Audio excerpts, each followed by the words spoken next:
हम जय श्री कृष्णा। सरल ज्योतिष प्रवेश में आपका स्वागत है। अब मैं आपको दशाएं कैसे लगती है उसके बारे में बता रहा हूँ। मैं ये सीरियल जो सीरियल से मैंने लिखा है इसी सीरियल से लगती है। कई बार किसी के कैलकुलेशन में जैसे सूर्य है तो सूर्य 6 वर्ष का होता है ना, तो मान लीजिए 3 वर्ष पिछले जन्म में निकल गए, बाकी 3 वर्ष इस महीने में, तो 3 वर्ष से स्टार्ट हो जाएगा सूर्य। उसके बाद चंद्रमा, मंगल, राहु, बृहस्पति, शनि, बुध, केतु, शुक्र, इस तरह से लगेंगे सूर्य। अब इसमें देखो 7 वर्ष की है केतु की महादशा, और शुक्र की होती है 20 साल की। 6 वर्ष की होती है सूर्य की, है ना, और 10 वर्ष की है चंद्रमा की। मंगल की होती है 7 वर्ष, राहु की है 18 वर्ष, बृहस्पति के है 16 वर्ष, शनि 19 साल का होता है, बुध 17 साल का होता है। इस तरह से ये फिक्स है बिल्कुल, ये लगता है। ये कहीं भी मिल सकते हैं। उस 12 जो खाने होते हैं ना कुंडली के, कहीं भी कोई बैठ जाता है। वो क्यों बैठता है? आकाश में जब कैलकुलेशन करते हैं ना, इस वक्त कौन सी राशि में चल रहा कोई, हर राशि के 30 डिग्रियाँ होती है। ये जैसे ये देखिए आप, है ना, अब ये उसका है आपको, तो ये हर राशि में 30 डिग्री होती है। 30 डिग्री से मतलब 12 को 30 से गुना करते हैं तो 360 हो गया ना, गोल चक्कर। 360 डिग्री होती है एक गोल चक्कर में, है ना।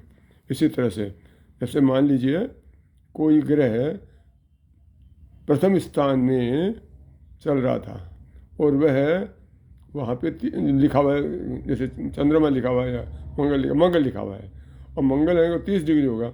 यहाँ से यहाँ तक जाने में उसको 30 डिग्री लगेगी। उसके बाद यहाँ जाएगा फिर वो।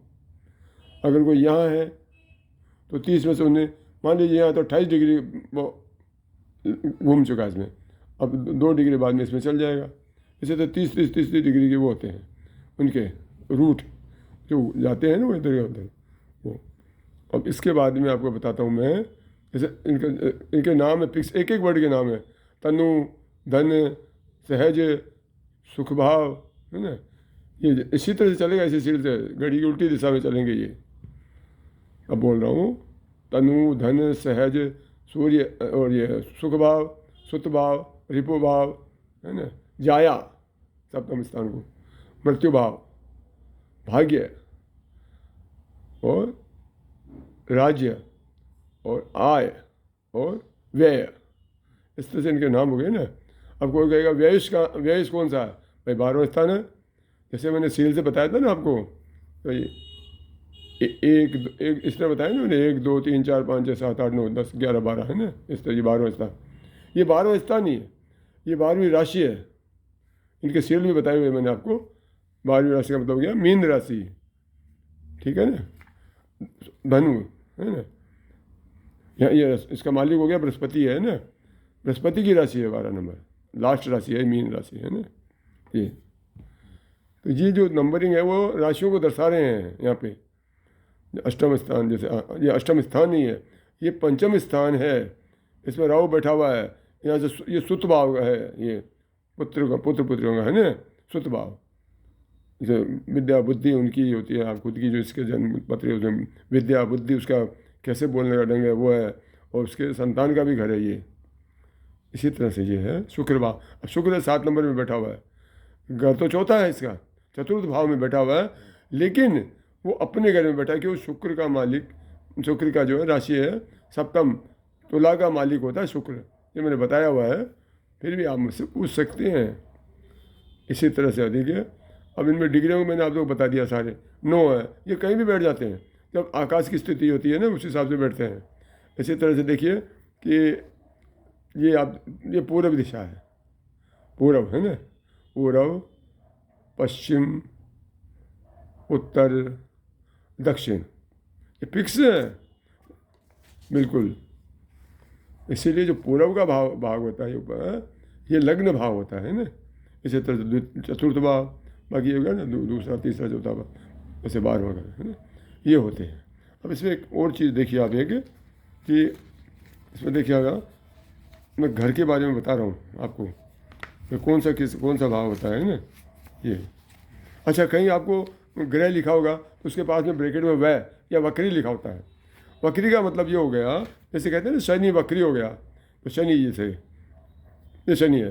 जैसे मान लो उसमें वक्री हो जाए, आकाश में उस वक्त क्या हुआ कि कोई बहुत ही बड़ा अलग अन्य कोई था ऐसा ग्रह, ग्रह नहीं कहते उसको, वो तो वो बहुत बड़ा था और इतनी तेज़ी से उसमें शक्ति थी, उसका मैग्नेट इतना पावरफुल था कि उस शनि को भी झटका लगा गया, वो तेज़ी से गया, ये भी जा रहा था उस ऐसे इधर उधर दोनों एक ही रास्ते चल रहे थे वो, मान लीजिए, या बैक हो रहा था तो बैक वो आगे चल रहा था, वो उधर से चल रहा था, बैक आ रहे थे, जो अपोजिट चल रहे थे, लेकिन वो तेज़ी से ऐसा आया कि उसका ऐसा झटका लगाया गुरुत्वाकर्षण का, मान लीजिए उसका, तो उससे वापस वो हो गया, तो कई किलोमीटर पीछे चला जाता है वो, फिर वापस वहीं आता, उसी स्थान पर आएगा वो।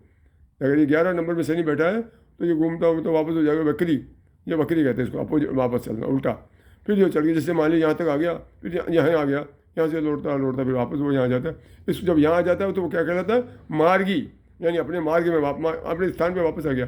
तो वक्री, वक्री जो होता है ग्रह है वो भी बड़ा पावरफुल होता है। वक्री होने के बाद में, वक्री जिस वक्त होता है वो पावरफुल होता है वक्री, उसका बल है उच्च, जो उच्च होता है ना, आपको बताया होगा मैंने, नीच उच्च, इसी तरह से, तो उसका बल वो उच्च हो जाता है, चाहे वो किसी भी स्थान पे हो, उच्च का हो जाता है। और जो नीच राशि, लेकिन वो नीच राशि में बैठा हुआ वो वक्री हो रहा है, तो फिर वो और भी ज़्यादा नीच हो जाता है, नुकसानदायक हो जाता है वो, है ना, और भी ज़्यादा इस तरह से है ये। और मैं आपको बताता हूँ आगे, इसी तरह से आपको जैसे कि महादशा के फिर पार्ट होता है उसमें, अंतर्दशा में भी उसी सीरियल से होता है वापस, चलता है करे, अंतर्दशा चल रही है, फिर उसके बाद में प्रत्यंतर भी होता है, प्रत्यंतर दशा, है ना, और उसी बाद में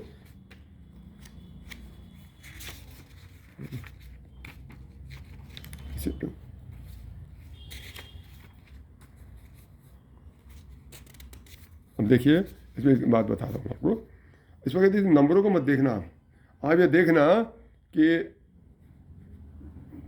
पहले स्थान को हम क्या बोलते हैं, लग्न, और